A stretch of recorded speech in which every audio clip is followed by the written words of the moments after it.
परम परमात्मा के अंश स्वरूप दिव्य आत्माओं,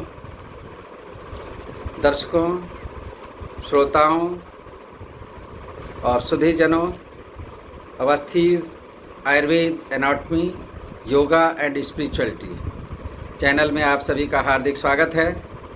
और अगर ये क्रम जो हमारे एपिसोड गीता पर चल रहे हैं आपको पसंद आ रहे हैं तो हमारे चैनल को सब्सक्राइब करें, लाइक करें और शेयर करें। और मैं आपको बताऊं कि हमारे पूज्य गुरु जी पंडित भगवत शरण शुक्ल जी बहुत ही पवित्र हैं और उनकी भागवत पर, गीता पर जगह जगह पर प्रवचन होते हैं। और उन्होंने निःशुल्क जो ये इस क्रम में उपस्थित होने का हम लोग को दिया है, जिसके माध्यम से ज्ञान सबको हो रहा है। और एक चीज़ है, निष्काम कर्म भावना से वो हम लोग के साथ जुड़े हुए हैं। और निष्काम कर्म भावना में आप समझें, जो लोग अध्यात्म में विश्वास रखते हैं, ईश्वर में विश्वास रखते हैं, उनके लिए एक सूचना हमको मिली आज कि कार्तिक, वैशाख, कार्तिक और माघ, ये 3 माह, वैशाख, कार्तिक और माघ, इनमें गीता, भागवत और इनकी जो उपनिषद, इनसे संबंधित जो ज्ञान है उनकी चर्चा में जो सुधीजन भाग लेते हैं तो उसका पुण्य और प्रताप सामान्य दिनों से अधिक होता है और मन शुद्ध और पवित्र होता है, मन निर्मल होता है, जिससे वो विषयों से दूर होकर सत्य में लगता है और उपलब्धि होती है और अपने अपने लक्ष्य की, अपने अपने कर्म की लोग सिद्धि को प्राप्त करते हैं। इसके लिए वो निश्चित रूप से प्रतिदिन थोड़ी ना थोड़ी देर जो है भगवत भजन करते हैं, भगवत श्रवण करते हैं। भागवत या भगवत यानी ये ईश्वर की कहानी, और ये तो गीता तो साक्षात भगवान कृष्ण का उपदेश है, उनकी वाणी है। तो उनकी वाणी आज जो है पंडित भगवत स्वरूप शुक्ल जी की वाणी के रूप में प्रकट हो रही है। तो मैं निवेदन करूंगा अपने पूज्य गुरु जी से कि वो चर्चा करेंगे। मैं आज का विषय उनको बताना चाहूँ, क्योंकि पिछले चर्चा में हम लोगों ने आत्मा को विषय लिया था और गुरु जी ने कहा था कि आत्म तत्व और परमात्म तत्व, तो आनंद और परमानंद ये उनके जो है लक्षण हैं। तो आत्म तत्व का आनंद मुख्य लक्षण है और परमात्म तत्व का परम आनंद।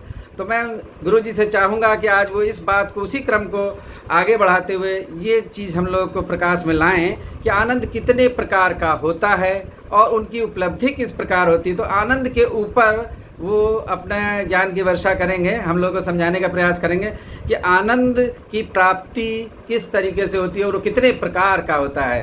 तो मैं पूज्य गुरु जी से निवेदन करूंगा कि वह अपने ज्ञान वर्षा से हम लोग की वाणी से हम लोग को पवित्र करें और आप सब ध्यान से सुने।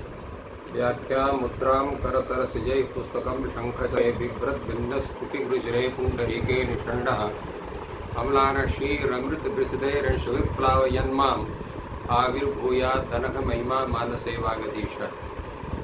सभी सुधी श्रोतागण, विद्यार्थीगण एवं विद्वद्गण जो इस चैनल विशेष से जुड़े हुए हैं और सभी सज्जनगण तथा इस चैनल के संचालक व्यवस्थापक प्रोफेसर अवस्थी जी,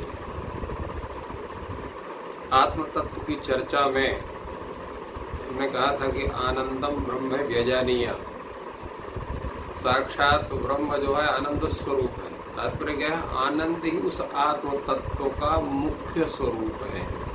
और इसीलिए प्रत्येक जो प्राणी है, वो चाहे वो कीट हो, चाहे पतंग हो, या पशु हो, पक्षी हो, मनुष्य हो, सभी उसी आनंद की खोज में दौड़ते रहते हैं।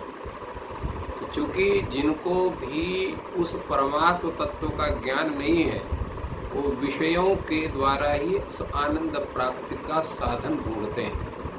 आँखों का विषय, नाक का विषय, कान का विषय, उपस्थ का विषय, हृदय का विषय, जो भी उनको लगता है।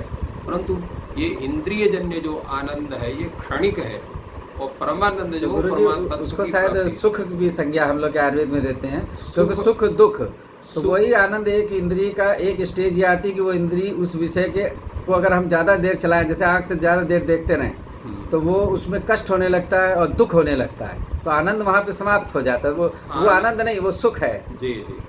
और आनंद तो एक यूनि डायरेक्शनल है, आनंद की एक ही दिशा है जी। आनंद को हम इस तरह से परिभाषित करते हैं, आनंद वह स्वरूप है, वह अवस्था है जिसका अनुभव करते हुए आत्मविस्मृति होती है। हम अपने को उस आनंद के परिपाक में, आनंद के अनुभव में अपने को भूलते हैं, माने इस तरह से स्थिति होती है। जो इंद्रिय जन्य जो सुख है वो क्षणिक होता है, इसलिए वो आत्मविस्मृति की स्थिति नहीं बन पाती। अर्थात वो इतने ज़्यादा, जैसे कोई व्यक्ति, एक उसका उदाहरण दे लीजिए कि बहुत दुखी कोई व्यक्ति हो और वो शराब पी ले और उसको बहुत ज़्यादा नशा हो जाए तो उसको अपना दुख भूल जाएगा। जिस स्वरूप में अपने को प्राप्त रहेगा उसे वही अवस्था में उसकी लहर उसके मस्तिष्क में चलती है। तो उसी तरह से जो वो परमात्मा के आनंद की अनुभूति जब होने लगती है तो उसे परमात्म तत्व के अतिरिक्त बाकी संसार की जितनी चीज़ें वो विस्मृत हो जाती है। वो आनंद का स्वरूप है। इसलिए आनंद आसमंतात् नंदति इति आनंद आसमंतात् नंद्यते, नंदते समृद्ध्यते। अर्थात आत्म तत्व का जो स्वरूप है वो केवल आनंद में ही रहे, उससे अतिरिक्त में कहीं भी कोई भी आभासित ना हो। अब ये प्रश्न उठता है कि आनंद का अनुभव हम लोग जो करते हैं वो इंद्रियों के माध्यम से करते हैं। अगर कोई पूछे कि ये जितने भी आनंद हैं जिनकी चर्चा आप कर रहे हैं, आत्मा का आनंद या परमात्मा का आनंद, तो किसी ने अनुभव किया है कि नहीं? और जो जिसने किया वो कभी बताता नहीं है कि हमने ये परमात्मा का आनंद या आत्मा के आनंद का अनुभव किया है। जो कोई सिद्ध व्यक्ति है वो किसी क्यों कहना जाएगा, वो स्वयं उसका अनुभव कर लेता है और वो दूसरे का अनुभव कराने का उसके पास समय ही नहीं है, क्योंकि आत्म तत्व में विभोर हो जाता है। तो शास्त्र हमारे बतलाते हैं कि किसका आनंद कैसे होता है।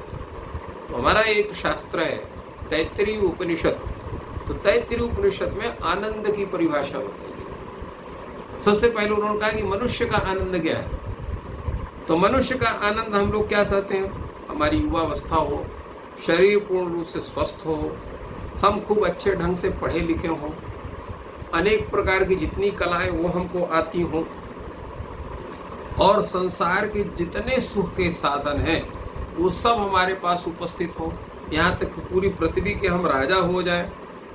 तो इतना सब जो होना, अनेक प्रकार के भोग के साधन होना, ऐश्वर्य होना, स्वामित्व होना, ये सब कुछ जब हो तो हम कहते भाई बड़े सुखी हैं, अर्थात ये मनुष्य का एक आनंद है।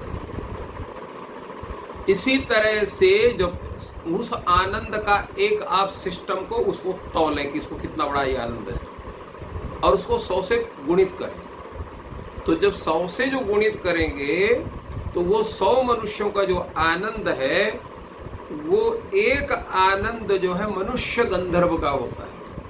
ये श्रेणी, मनुष्य के बाद मनुष्य गंधर्व होता है। तो मनुष्य गंधर्व का उतना बड़ा मन आनंद होता है, मनुष्य के सर्वाधिक आनंद का 100 गुना आनंद वो मनुष्य गंधर्व का आनंद होता है। और वो 100 मनुष्य गंधर्वों की अपेक्षा जो आनंद होता है वो देव गंधर्व का आनंद होता है। और इसी तरह देव गंधर्व 100 देव गंधर्वों के आनंद को अगर आप उसको तौलें तो उतना बड़ा आनंद जो है वो पितृलोक का आनंद होता है। पितृलोक में जो रहने वाले हैं उनको इतना बड़ा आनंद होता है। और इसी तरह से चिरलोक लोक में के जो आनंद है पितरों का, वो जो आनंद है उसको भी अगर आप 100 गुणा कर दें तो उतना आनंद जो है वो देवताओं का आनंद होता है। और वो जो है उन अजान 100 देवताओं के आनंद को जब इकट्ठा करेंगे तो कर्म देवों का आनंद होता है। अब ये कर्म देवता क्या है, जो अपने सत्कर्म के कारण देवता बने हैं, वो कर्म देवता है। और ये जो है अजान जान जो देवता है वो कौन है, तो अजान देवता जो आज तक, तो अजानज नामक जो देव है, अर्थात जो स्वयं जो है देवता उत्पन्न हुए उस रूप में जो देवता है, उन देवताओं का आनंद जो है उससे कहीं अधिक जो है कर्म देवताओं का आनंद होता है। और 100 कर्म देवताओं के आनंद की अपेक्षा एक जो है वो जो प्रसिद्ध देव इंद्रादि देवता हैं उनका एक आनंद होता है। और वो 100 इंद्रादि देवताओं के आनंद की तुलना जब आप करते हैं तो एक इंद्र तो चूंकि देवराज है तो उसका आनंद और अधिक होगा। तो सामान्य जो देव हैं उनकी अपेक्षा इंद्र का आनंद जो है सामान्य देवताओं के 100 गुना आनंद एक इंद्र का आनंद होता है। और 100 इंद्रों के आनंद के बराबर एक बृहस्पति का आनंद होता है। और 100 बृहस्पति के आनंद की अपेक्षा एक प्रजापति का आनंद होता है। और 100 प्रजापतियों के आनंद के बराबर एक ब्रह्म जो है ब्रह्म प्राप्ति का ब्रह्मानंद होता है, अर्थात ब्रह्म प्राप्ति का आनंद होता है।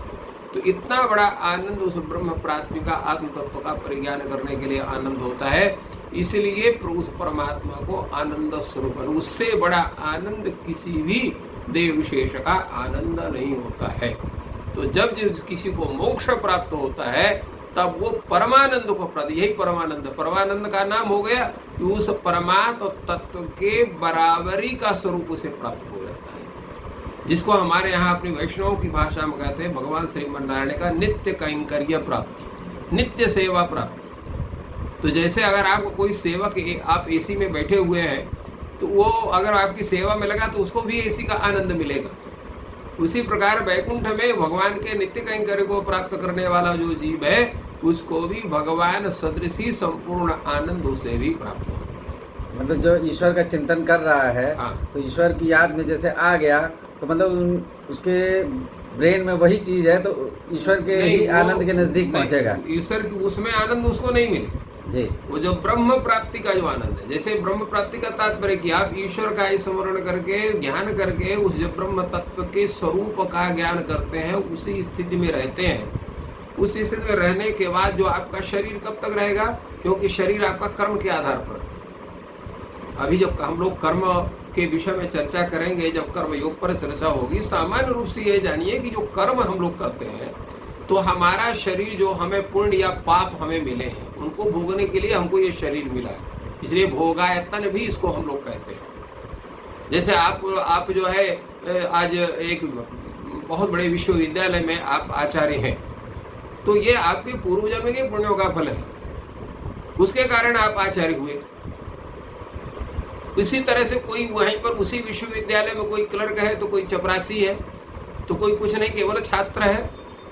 और कुछ ऐसे भी छात्र हैं जो बड़ा प्रयास करने पर भी उनका प्रवेश नहीं होता है तो उनका पुण्य नहीं हुआ। तो जिसका जितना पुण्य है उतना ही बड़ा लाभ उसको मिलता है जीवन में।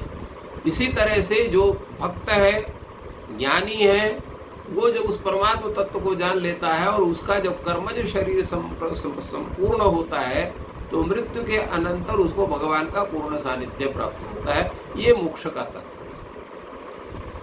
एक चीज और प्रश्न है सामान्य सा कि अगर पूर्व जन्म के कर्मों का कम है पुण्य जी, तो इस जन्म में जो हम कर्म कर रहे हैं हाँ। जो वर्तमान में मिला हुआ है जी, उसमें अभ्यास कर रहे हैं जी, क्योंकि जो हमारे एक साथी है भुवनेश कुमार शर्मा जी जी, तो उनके यहाँ परंपरागत रूप से ज्योतिष का ज्ञान होता है। हाँ। तो उन्होंने मेरे को यही बताया कि जो हम अपने क्लास में जो रेगुलर पढ़ाते हैं उसके लिए पढ़ते हैं तो ये एक तरीके से सरस्वती की सीधी साधना है। सरस्वती का मंत्र नहीं पढ़ रहे हाँ। लेकिन हम जो है सीधी साधना कर रहे हैं उसको। तो ये उनका विचार था। जी। हमने कहा हम उतनी देर तो भाई पाठ वाठ कर नहीं पाते। उन्होंने बृहस्पति के मंत्र की वो कई घंटे सिद्धि करते हैं तो उनको ये सिद्धि सी प्राप्त है कि वो जब वो जो है कुंडली देख के बताते हैं तो उनकी 2-3 बातें बिल्कुल सही सिद्ध हुई जो अपने जीवन की मैं बता रहा हूँ। जी जी। तो वो इन चीज़ों से होता है तो वो जिसके साथ होता है वही उस पर विश्वास करेगा, दूसरे नहीं करेंगे जी। तो उनका कहना ये था कि जो है अगर उस मंत्र को नहीं हम कर रहे हैं लेकिन कर्म को कर रहे हैं और पठन पाठन का ही कर्म है तो एक प्रकार से वो सरस्वती की ही साधना है। तो गुरुजी इसके बारे में आपका क्या विचार है? गीता में क्या कहा गया? गीता में कहा गया कि कर्म ही पूजा है। कर्मयोग का जो अभी आगे चलेगा कर्मयोग में भगवान श्री कृष्ण ने अर्जुन को कर्म में ही लगाने के लिए संपूर्ण गीता का प्रयास किया। आप एक अध्यापक हैं या चिकित्सक हैं तो आपका मुख्य कर्म अध्यापन है। उसको करना है। अगर आप 1000 मंत्रों का जप करते हैं, दिन भर पूजा करते हैं, अगर आप अध्यापन नहीं करते हैं तो आप कर्मच्युत हैं, भगवान आपसे प्रसन्न नहीं होंगे। भगवान ऐसे व्यक्ति से कभी भी प्रसन्न नहीं होता, चाहे जितना पूजा करे, जो अपने कर्म को छोड़ करके दूसरा काम करता है। आप दूसरे काम को करते हुए भगवत भजन करिए। आप कोई 1000 माला जप करता है, आप 1 माला जप करिए, परंतु अपने बाकी जो आपके उत्तरदायित्व हैं, जो भगवान ने आपको कार्य दिया है, उसको करने के लिए उसको पूर्ण सजगता के साथ करिए, तो वो आपकी पूजा भगवान स्वीकार करेगा। एक आपको छोटी सी कथा बताएंगे नारद की और एक किसान की। भगवान नारद जी भगवान के पास पहुंचे और उन्होंने कहा, इस समय सबसे बड़ा मेरा भक्त कौन है? तो भगवान ने कहा कि फला एक किसान है, वो हमारा बड़ा भक्त है। नारद जी सोच रहे थे कि भगवान हमको भक्त कहें, क्योंकि दिन रात हम नारायण नारायण जपते रहते हैं। तो नारद को ईर्ष्या हो गई किसान से। वो कहा, आज इसके दिनचर्या का अध्ययन करते हैं। तो सवेरे उसके जागने के पहले उसके घर पहुंच गए। देखते हैं कि एक बार वो उठा है तो भगवान का नाम लिया, इसके बाद नित्य क्रिया से निवृत्त होकर अपना हल लेकर के, बैल लेकर के खेत चल दिया। तो एक बार उसने उठते समय लिया, दूसरे हल को उठाते समय लिया। इसके बाद जब वहाँ पर हल का कार्य वगैरह करके और जब आता रखा तब नाम लिया। उसके से 5 बार नाम उसने लिया और सोते समय जो नाम लिया। अब उसको ध्यान, इसकी ये दिनचर्या, हमारे दिन भर में 5 या 6 बार से अधिक भगवान का नाम नहीं लेता है। वो पहुंचा, महाराज जी आपकी तो बड़ी गलती है, आपने जो है 5 बार नाम लेने वाले को आपने सबसे श्रेष्ठ भक्त अपना स्वीकार कर लिया। तो भगवान ने कहा, ठीक है, हम आपको एक कार्य देते हैं और आप कितने बार नाम लेते हैं। उन्होंने एक कटोरी में तेल भर के उनको दिया, कहा आप 1 किलोमीटर चल के जाइए और लेके आइए, इस तेल को लेकर के जाइए। अब वो गए और लेकर के आए। भगवान ने पूछा कि आपने हमारा कितने बार नाम लिया? कहा, महाराज आपका नाम लेता तो मस्तिष्क का हमारा इधर उधर हो जाता, ये तेल छलक जाता। कहा, जब बताओ एक कटोरी तेल को संभालने के समय एक बार हम हमारा नाम नहीं ले सके, तो जो संपूर्ण गृहस्थी का भार संभाला हुआ है, अगर वो 5 बार भी नाम लेता है तो बहुत बड़ा भक्त हुआ कि नहीं? तो तात्पर्य है कि कर्तव्य कर्म ही सर्वोपरि है। कर्तव्य कर्म को न करते हुए अगर कोई दूसरा कर्म करेगा तो भगवान उसके ऊपर प्रसन्न नहीं। तो जो मतलब सारांश रूप में मैं ये कहना चाहता हूँ कि ये सत्य है या असत्य है कि अगर पूर्व जन्म के कम हैं और इस जन्म में हम और अधिक मेहनत करके और अधिक अभ्यास करके साधना, जो मतलब पठन पाठन है, हाँ। छात्र हैं, विद्यार्थी धर्म है कि अधिक से अधिक घंटे पढ़ना, जी। तो उससे वो पूर्ण जागृत होंगे या पूर्ण बढ़ेंगे या क्या होगा? बिल्कुल बढ़ेंगे। अगर आप विद्या दान के रहे हैं तो आप दूसरे जन्म में ही अध्यापक ही होंगे, क्योंकि आप विद्या का दान कर रहे हैं। अगर छात्र कोई पढ़ रहा है, अपने छोटे छात्रों को, अपने छोटे भाइयों को पढ़ा लिखा रहा है, तो उसको भी उतना ही लाभ होगा। दान हर किसी भी चीज़ का हो, चाहे वो धन का, आपके पास धन है तो धन का दान करिए, आपके पास बुद्धि है तो बुद्धि का दान, ज्ञान का दान करिए। आपके पास कुछ नहीं है तो अपना श्रम दान करिए, उसकी सहायता करिए, उसकी रक्षा करिए। तो दान का मतलब केवल पैसे और धन का दान ही दान नहीं होता है। दान के तो अनेक प्रकार हैं। कुछ किसी को सलाह ही दे दिया, वो भी दान हो गया, बुद्धि दान हो गया। वो कोई जो व्यक्ति जा रहा है, कोई उसका सामान है वो नहीं उठा पा रहा, थोड़ा सा आप हाथ लगा दिए, उठा के लेके चल दिया, वो भी एक दान है, वो श्रमदान हो गया। तो दान के तो अनेक प्रकार हैं। तात्पर्य है कि परोपकार की भावना से अभिभूत होकर के जो भी आप काम करते हैं वो सब दान के अंतर्गत है, वो धर्म के अंतर्गत है, उससे पुण्य है। इसलिए परोपकार पुण्याय पापाय परिपीडनम। मन वाणी कर्म से किसी भी तरह किसी का अगर अहित चिंतन करते हैं तो वो परिपीडन हुआ। मन वाणी कर्म से किसी का भी हित चिंतन करते हैं तो वो परोपकार हुआ, वो पुण्यप्रद है। तो गुरुजी, इसी हम मुख्य चर्चा पर आते हैं। जो आनंद की चर्चा चल रही थी, तो भागवत में ये चीज़ आई है कि जो ईश्वर का स्वरूप है, क्योंकि ईश्वर के शास्त्रों में अनेक स्वरूप, अनेक बातें लिखी हैं कि ये चीज़ है सो ईश्वर। अभी जो है हम लोग जाएं, जो मंदिर है हमारा काशी हिंदू विश्वविद्यालय में, जो मालवीय जी ने जो बिरला जी से सहयोग से बना, तो उसमें लिखे हुए हैं, शिलालेख लिखे हुए हैं, उनमें श्लोक लिखे हुए हैं, उनके अर्थ लिखे हुए हैं, तो ईश्वर के अनेक स्वरूप उसमें लिखे हुए हैं। तो एक भागवत में जो लिखा है कि जो है सच्चित आनंद घन, तो यहाँ पुनः आनंद आया है। तो मैं उस आनंद के रेफरेंस में ही, क्या ये सच्चित आनंद घन स्वरूप हैं जो है हमारे परम पिता परमात्मा, तो इसकी व्याख्या आप करेंगे तो हम सबको बहुत लाभ होगा। सच्चित आनंद घन, उनका नाम ही सच्चिदानंद है जी। तो सच्चिदानंद का सत माने वो जो परमात्मा सत स्वरूप है, उसमें असत का कहीं भी योग नहीं है। चित मतलब ज्ञान, चित मतलब क्या हुआ? ज्ञान। चित माने ज्ञान, ज्ञान स्वरूप है। और आनंद स्वरूप की तो व्याख्या हो ही गई, आनंद स्वरूप है।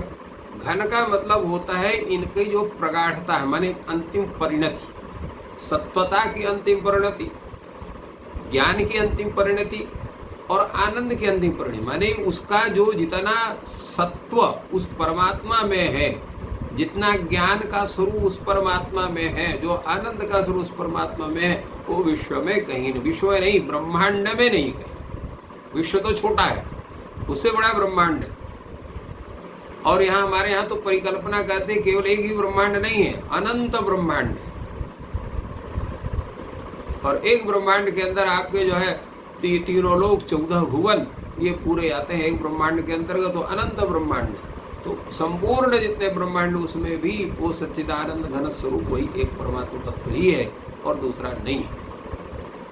और मैंने जो विश्लेषण किया वो कितना सही है या गलत है, ये तो व्याख्या आप करेंगे। मैंने कहा सच्चित आनंद घन, तो जैसे कंप्यूटर का लैपटॉप हम खोलते हैं, उसमें फाइलें खुलती हैं, तो आपने फाइल खोली, हर फाइल में निकल रहा राम राम राम, या सत्य सत्य सत्य, सत्यवाणी, सत्य, सारी चीज़ें सत्य सत्य, मतलब हर फाइल पे सत्य। और वो चित्त को मैंने मतलब कुछ एनाटॉमी की दृष्टि से हम लोग का एक ये मानना है, मेरा मानना है कि एक्टिव फेज ऑफ द मन, जिस टाइम हम वास्तव में कर्म कर रहे होते हैं, खाली हम थियोरेटिकली चिंतन कर रहे हैं, मनन कर रहे हैं कि हम ये करेंगे वो करेंगे काल्पनिक लोक में, वो नहीं। जब हम प्रैक्टिकली कर रहे हैं, डिसीजन मेकिंग, जिस टाइम डिसीजन कर रहे हैं, वहाँ ऑफिस में बैठ के कर रहे हैं, पढ़ाते हुए कर रहे हैं, और खेत में कर रहे हैं, और केवल ये नहीं कि लेट के सोच रहे हैं केवल, तो वो जो एक्टिव फेस ऑफ द मन है, उसमें सत्य ही सत्य हर हमेशा निकले और उसको हम परफॉर्म कर रहे हों, तो उस समय जो आनंद की प्राप्ति होती है। और वो जब घन भूत होता है, घन का मतलब है कि जैसे एक तो हवा है, वायु है, आकाश है, तो ये तरतम भेद से आयुर्वेद का मानना है कि, और वेदों में भी यही चीज़ मानना है कि तरतम भेद से वो उनका घनत्व तो बढ़ जाता है, सॉलिडिफिकेशन, तो सॉलिड मात्रा में हो। जैसे जल की तीनों अवस्थाएं हैं, वो वाष्प में भी है और द्रव में भी है, फ्लूइड में है और सॉलिड भी है, तो बर्फ सॉलिड रूप में। तो ये जो सत्य है, जब वो सॉलिडिफाई हो जाता है और तब वो जो आनंद की स्थिति है, तो वही हमारे जो ईश्वर या परम तत्व की है। और हम जिस उसके आचरण को जब हम फॉलो करते हैं, ये लाइफ स्टाइल में ले लेते हैं, तो हम लोग कुछ जो है उससे अपनी श्रेणी बढ़ती है हमारी, कि हम मनुष्य से उत्तम मनुष्य हो जाएंगे, और अभ्यास करेंगे तो देवता के स्तर पे आ जाएंगे, तो और अभ्यास करते करते जो है ये श्रेणी बढ़ती है। तो मैंने तो इसको इस स्वरूप में लिया था। अब आप जो विश्लेषण ये कहाँ तक उचित है, या कुछ और भी इसमें ऐड होगा? इसमें थोड़ा सा ऐड भी होगा, थोड़ा सा उसका सुधार भी होगा जी। देखिए, हमने बताया था कि वो जो परमात्मा तत्व उसी का अंशभूत जीव है। तो ये सच्चिद आनंद स्वरूप परमात्मा है, वह सच्चिद आनंद स्वरूप का उसका व्यष्टि रूप वो तत्व उस जीव में भी है। सच्चिदानंद स्वरूप हम लोग कल बात कर रहे थे कि बूंद रूप में है, समष्टि रूप और व्यष्टि रूप। तो समष्टि का मतलब होता है कि उसका संपूर्ण जितना जो स्वरूप है, माने सबको लेकर के एक जो स्वरूप बनता है, जिसको हम कहते हैं व्यक्ति और समाज।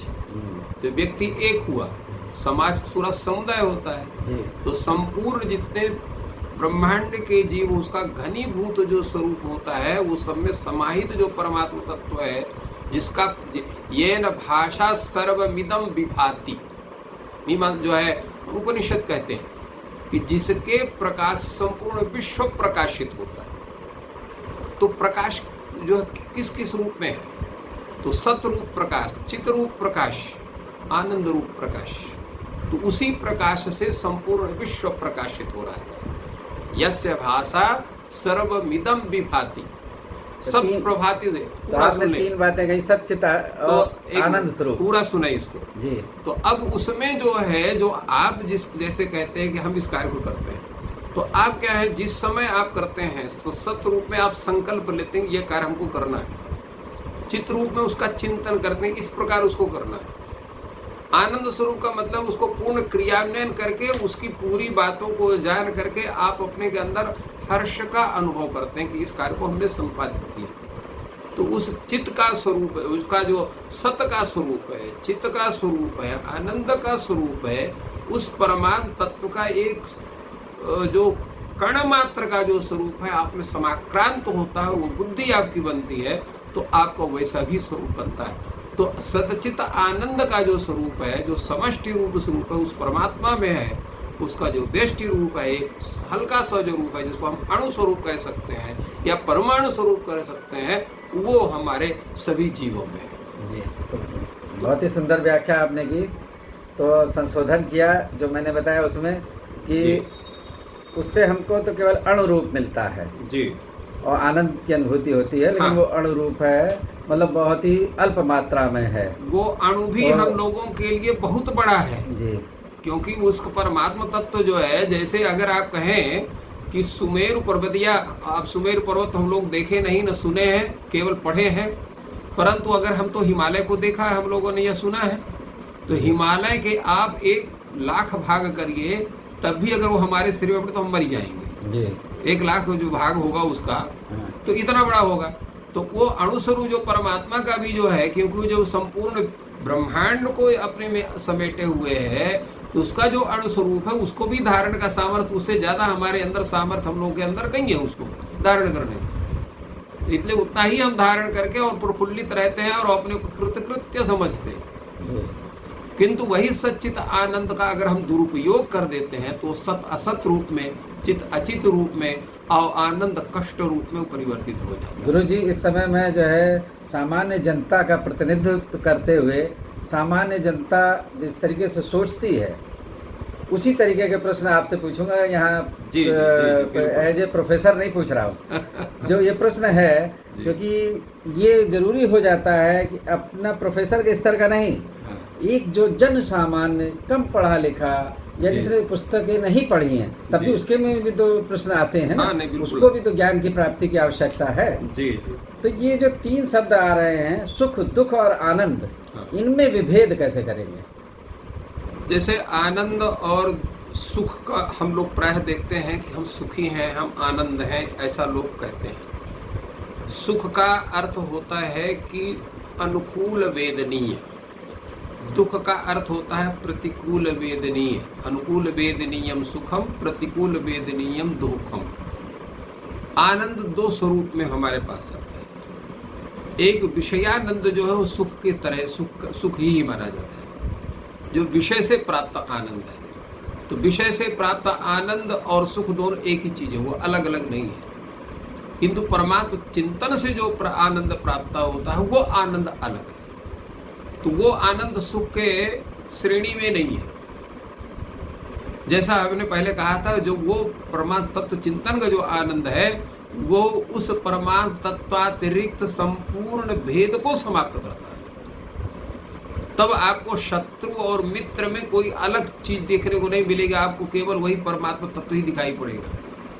आपको प्रत्येक जीव को परमात्मा तत्व भाषित होगा, तो वो आनंद जो है वो आनंद मुख्य आनंद है। किंतु विषय से प्राप्त आनंद और सुख दोनों एक ही चीज है। तो एक और जो है प्रश्न इसी संदर्भ में उठता है, आनंद के ही क्षेत्र में जी। क्योंकि योग को जैसे हम लोग पढ़ते हैं या आयुर्वेद भी पढ़ रहे हैं, तो चरक शारीर स्थान में ये मोक्ष की चर्चा हुई है।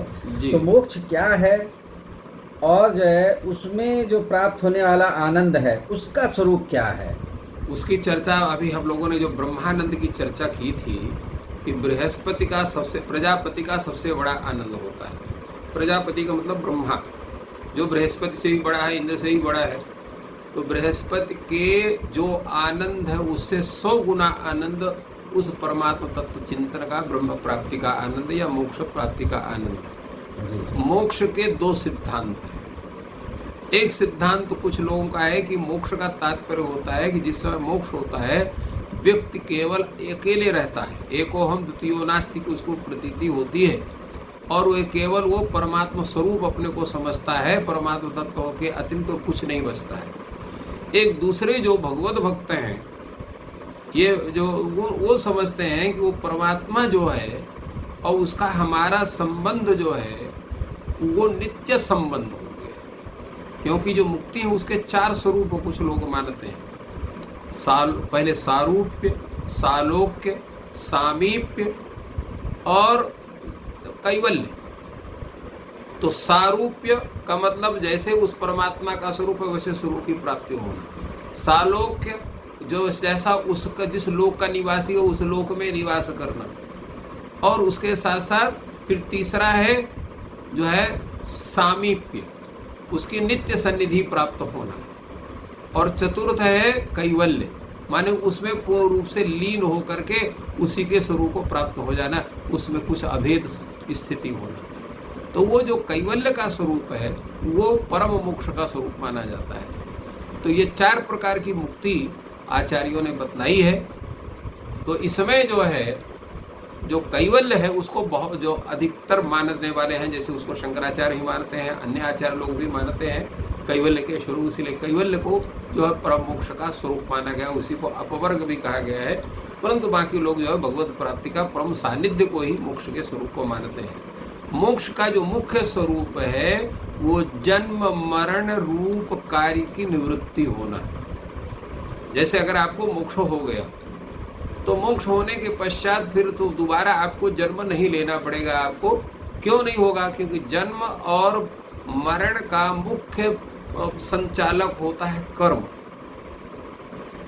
तो ज्ञानाग्नि दग्ध कर्माणम तमाहु पंडितम बुधाः, आगे अभी चर्चा होगी। जो ज्ञान रूपी अग्नि से जो कर्म के फल को जला देता है उसको पुनः जो है जन्म लेने को नहीं पड़ता। इसलिए भगवान ने सब कुछ समझाने के पश्चात भगवान ने गीता में एक चीज जो कहा कि जो है सर्वधर्मान परित्यज्य मामेकम शरणम व्रज। तो सभी कर्मों को छोड़ करके सबके फल को त्याग करके केवल क्योंकि आप जब तक आप निष्कर्म नहीं रह सकते हो, ये कर्म भूमि है। नहीं कश्चित् क्षणमपि जातु तिष्ठति अकर्म कृत, कोई भी व्यक्ति संसार में एक क्षण भी बिना कार्य किए रह नहीं सकता है। कह दीजिए कि हम एकदम जो है नाक दबा करके बैठे हुए हैं, प्राणायाम, तो प्राणायाम रूप कर्म हो रहा है, बैठना वाला कर्म हो रहा है, श्वास लेने वाला कर्म हो रहा है, आंखों को बंद किए तो आंख बंद वाला कर्म तो हो रहा है। तो कर्म आप नहीं कर सकते, उस कर्म का फल भी आपको मिलेगा। तो इसलिए भरमार ने कहा है कि संपूर्ण जब कर्म फलों का त्याग करके केवल हमारे में आएंगे तो आपके जितने कर्म हैं वो सब परमात्मा विषयक कर्म हो जाएंगे, आपके स्वतः के लिए कोई कर्म नहीं रहेगा। तो कर्म का फल तभी मिलेगा जब आप अपने लिए कर्म करें। जब आप अपने लिए कर्म नहीं कर रहे हैं, उस परमात्मा तत्व के चिंतन का कर्म कर रहे हैं, तो कर्म फल की प्राप्ति भी जो है वो परमात्मा तत्व को होगी, आपको नहीं होगी। तो जब नैष्कर्म का स्वरूप आपका बनेगा, फल की समाप्ति होगी, कर्म आपके जितने होंगे वो आपके लिए नहीं होंगे, ऐसी अवस्था में तो आपको मोक्ष की प्राप्ति होगी। तो भगवत शरणागति जो है वही मुख्य मोक्ष का परम साधन उसको माना गया है। तो वही गीता में जो अलग अलग प्रकांड लोग टीकाकारों ने जो व्याख्या की है, तो एक लाइन में ये भी लिखा जाता है कर्म न करना भी एक कर्म है। नहीं, ये भी लोग कहते हैं कि भाई जैसे हम बिल्कुल कुछ नहीं कर रहे, तो ये भी तो एक टाइप का कर्म हुआ कि हम कुछ कर ही नहीं रहे। आप ऐसा हो ही नहीं सकता कोई ना काम आप करें।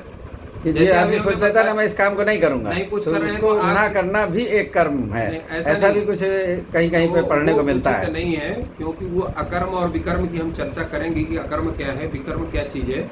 वो कर्म के मैं उसमें भगवान ने गीता में कहा है उसकी चर्चा उस समय की जाएगी, क्योंकि अभी व्याख्या कर देंगे तो फिर उस समय का वो स्वरूप बिगड़ेगा।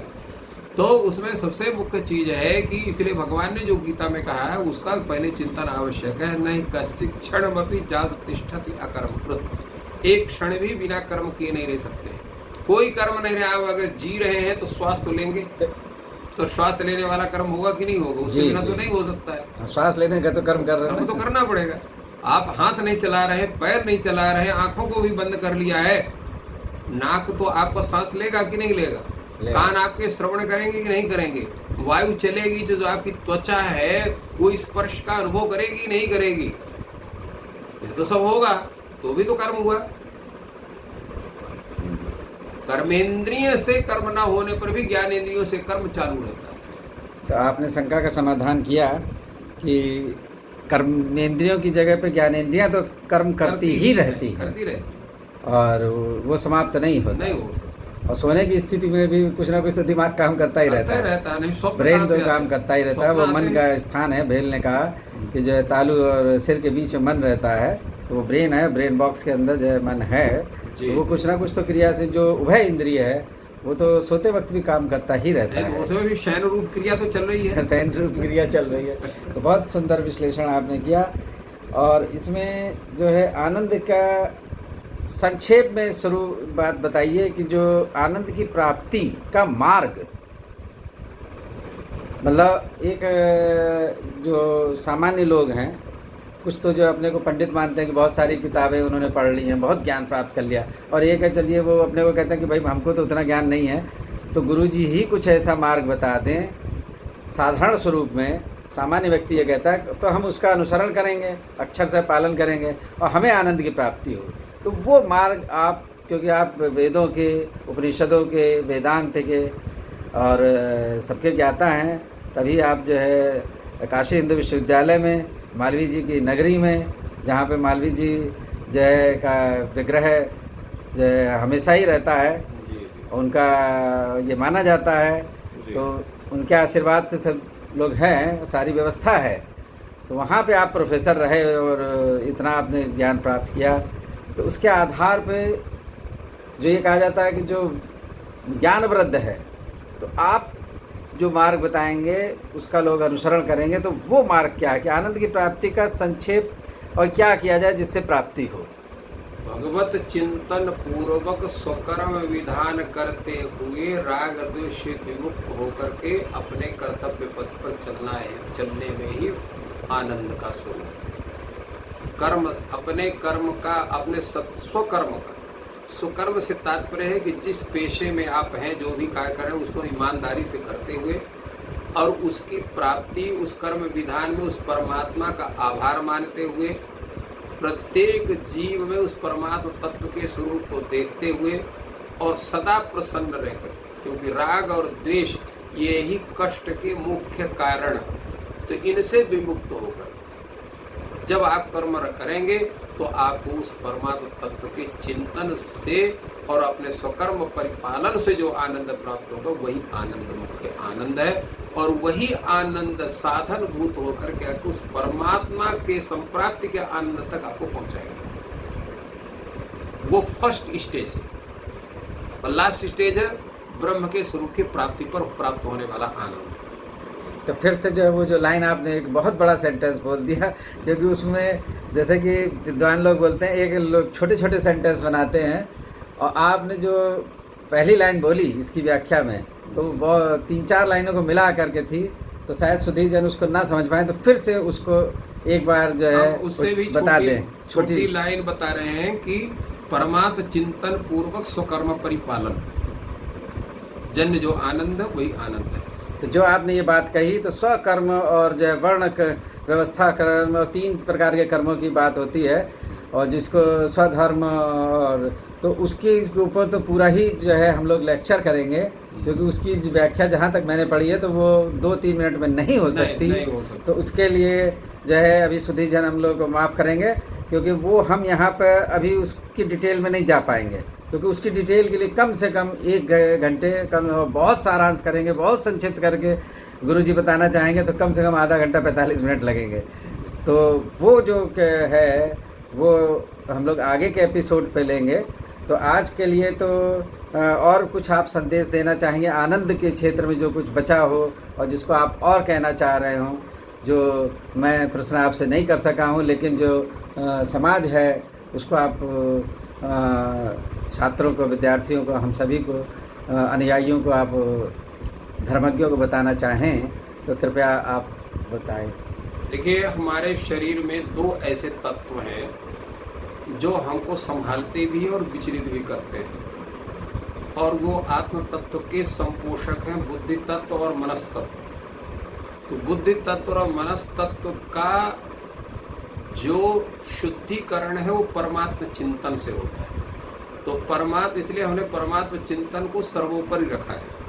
तो परमात्मा का चिंतन करते हुए, बुद्धि से उसका ध्यान करते हुए, कर्तव्य कर्म का निश्चय करके उसमें प्रवृत्त रह करके, और जैसा हमारा गीता शास्त्र कहता है कि फल की इच्छा न रखते हुए,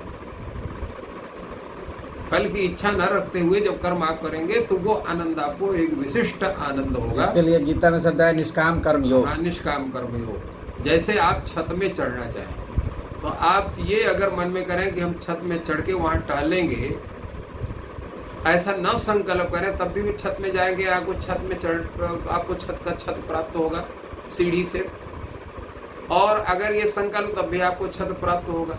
तो जब छत हमको प्राप्त होने ही वाला है तो हम ये संकल्प क्यों करें कि हम छत में टहलने के लिए सीढ़ी से चढ़ रहे हैं? वो तो आपको होना ही होना है। तो इसलिए कर्म करने से फल स्वतः प्राप्त हो जाता है। इसलिए कर्म फल की प्राप्ति की इच्छा रख के कर्म करना नहीं चाहिए, स्वकर्म समझ करके कर्म का परिपालन करना चाहिए। जैसे अगर कोई विद्यार्थी है तो उसका स्वाध्याय करके देश का एक विशुद्ध सात्विक कर्मनिष्ठ नागरिक बनना उसका प्रथम कर्तव्य है। तो जब वो अच्छे ढंग से अध्ययन करेगा, सत्कर्म का परिपालन करेगा, अपने गुरुजनों को भगवत वाक्य मान करके उसका परिपालन करेगा। इसलिए शिष्य का मतलब क्या होता है? शासितुम योग्य शिष्य, जो गुरु के प्रत्येक वचन को भगवान का वचन समझे, अनुचित उचित विचार के जो पाल ही पितु वैन। और इसी प्रकार गुरु के जो है गुरु के वचनों को उचित और अनुचित का विचार करबे न करे, ये करें गुरु हमारे कह रहे हैं तो उचित ही होगा, ऐसा समझ करके, और जो अपने कर्म को करता है, स्वाध्याय करता है, लेखन करता है, या उस पर और नए विचार करता है, तो वो व्यक्ति सात्विक होकर के एक विशिष्ट विद्वान सच्चरित्र नागरिक बनेगा। तो ये जो हमारे शिक्षा क्षेत्र हैं, चाहे वो विश्वविद्यालय हो, चाहे महाविद्यालय हो, या उससे और माध्यमिक विद्यालय, उच्चतर माध्यमिक विद्यालय, ये वस्तुतः एक मानवीय गुणों को विकसित करते हुए श्रेष्ठ नागरिक बनाने के ये क्षेत्र। तो ये इसके लिए जितना उत्तरदायित्व उस अध्यापक का, उससे कहीं ज़्यादा उत्तरदायित्व छात्र का है। अगर छात्र जो उसी समय अगर नेतागिरी करेगा या दूसरे कर्म करेगा या उसी समय व्यापार आदि के लिए सोचेगा, तो अच्छा नागरिक वो नहीं बन पाएगा। तो अच्छा नागरिक बनने के लिए गुरुजनों का आशीर्वाद के साथ साथ उनके कथित नियमों के अनुसार पूर्ण रूप से शिष्य बन करके, अंतेवासी बन करके। नहीं तो आज की स्थिति क्या, परीक्षार्थी हैं, परीक्षा देना, नंबर अधिक से अधिक लेना, चाहे गुरुजी हड़काने से नंबर दे दें या हाथ जोड़ने से या पैर पड़ने से नंबर दे दें, नंबर लेकर के अच्छे नंबर लेना, तो वो ज्ञान नहीं बनेगा, वो आप अच्छे नागरिक नहीं बन पाएंगे। अच्छे नागरिक बनने के लिए आपको श्रम करना ही पड़ेगा। विद्या परिश्रमाधीना बुद्धि कर्मानुसारिणी। बुद्धि आपको तो आपके पूर्वजन्म की तरह कुछ अच्छी बुद्धि हो सकती है, कुछ अल्प बुद्धि हो सकती है, परंतु श्रम जो है वो ज्ञान के लिए बहुत आवश्यक है। बिना श्रम के आपको विद्या नहीं प्राप्त होगी, और उसमें कोई शॉर्टकट नहीं है, उसमें तो लॉन्ग कट ही है। तो लॉन्ग कट ही करके आपको ज्ञान करना पड़ेगा, तभी आप सही उस विद्या के उत्तराधिकारी आप बना पाएंगे, सही ढंग से आप उस गुरु के शिष्य बनेंगे। जिस गुरु का जैसे नाम हो, इससे अधिक आपका नाम होगा, क्योंकि गुरु ही एक ऐसा है जो अपने से अधिक योग्य बनाने का प्रयास अपने शिष्य को करता है। तो इसलिए सर्वाधिक जो आनंद का जो स्वरूप है वो अपने स्वकर्म पालन में ही है, और उसमें उसका जो संपोषक है वो भगवत संकीर्तन। तो हम लोगों ने जो है आज आनंद की चर्चा की, और एक रूप से कार्तिक मास में हमने जो है भगवत चिंतन भी किया, क्योंकि जो पठन पाठन है ये एक तरीके से भगवत कार्य ही है। जी जी। तो गीता का पाठ करना या उसका विवेचन करना या उसके ऊपर डिस्कशन करना। तो आनंद के स्वरूपों पर, उनके प्रकारों पर, उसकी प्राप्ति कैसी होती है, तो इस सब पे आपने बहुत ही अच्छा विश्लेषण दिया और बहुत ही व्याख्यात्मक आपने उसको हमको समझाया। और जो भी इसको सुनेगा इस वीडियो को और देखेगा तो निश्चित ही वो आनंद की प्राप्ति करेगा और उसको वो मार्ग भी मिलेगा। क्योंकि अंत में जो मैंने प्रश्न पूछा था कि आनंद की प्राप्ति का मार्ग क्या है, तो गुरु जी ने एक ही बात में कहा कि ईश्वर का चिंतन, और ईश्वर का चिंतन करते हुए निष्काम कर्म भाव से स्वधर्म स्वकर्म का पालन करना। तो मैंने शायद ये बिल्कुल समराइज कर दिया है, लेकिन इस लाइन को, क्योंकि मैं तो केवल जनता जनार्दन का इस यहाँ पे प्रतिरूप हूँ, तो मैं फिर से गुरुजी से कहूँगा कि इस पूरे के पूरे एपिसोड का 1 या 2 लाइन में बता दें कि क्या सार रहा कि आनंद ईश्वर का स्वरूप है और निष्काम कर्म भाव से और ईश्वर के चिंतन के साथ हमको मिल जाता है। या आप अपने शब्दों में बताएं 1-2 लाइन में कि आनंद की प्राप्ति कैसे होगी और आनंद क्या है, 2 ही लाइन में। आनंद ही भगवत चिंतन पूर्वक स्वकर्म पालन से संप्राप्त जो एक तृप्ति का स्वरूप है, वही आनंद है। तो गुरुजी ने समराइज्ड वे में बिल्कुल 1 और 2 लाइन में, जैसे कि कहा जाता है, क्योंकि आजकल जो परीक्षा का तरीका आ गया है कि वही प्रश्न होता है कि वो फुल क्वेश्चन 15 नंबर का आ रहा है कि 10 नंबर का जो मैक्सिमम मार्क्स का है, फिर 5 नंबर वाले प्रश्न होते हैं, फिर 2 नंबर वाले होते हैं जिसमें 1 लाइन या 1 शब्द कहना है। तो पूरा का पूरा ज्ञान को समेट करके 1 लाइन में कह देना, और यही हमारे जो है संहिताओं की, वेदों की जो है शैली रही है कि वो 1-2 लाइन में पूरे के पूरे पुस्तक को समेट देते हैं। जो उनका अर्थ है वो 2 ही लाइन में पूरी पुस्तक को वो समेट देते हैं। तो गुरुजी ने उसी रूप में आनंद के स्वरूप को 1 ही लाइन में समेट के बता दिया।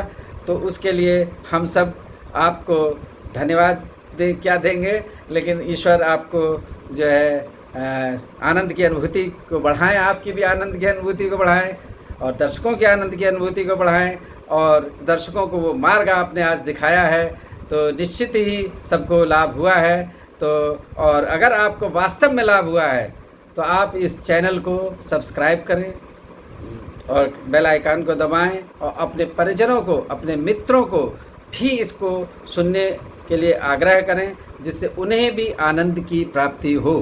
क्योंकि आनंद ही सच्चित आनंद घन ईश्वर का स्वरूप है। और मेरा कहना है कि बॉडी की हर सेल काम एंड कूल रहना चाहती है, आनंद में रहना चाहती है, क्योंकि वो जो सेल है, कोशिका है, वो परम पिता परमात्मा के अंश की स्वरूप को हर सेल में जो है चेतना है। तो उसका ये जो है प्राकृत स्वरूप है। तो उस प्राकृत स्वरूप का चिंतन, मनन और में ही रहना हमारा उद्देश्य है। ये मैंने रचना शारीर की दृष्टि से लास्ट में बोला है।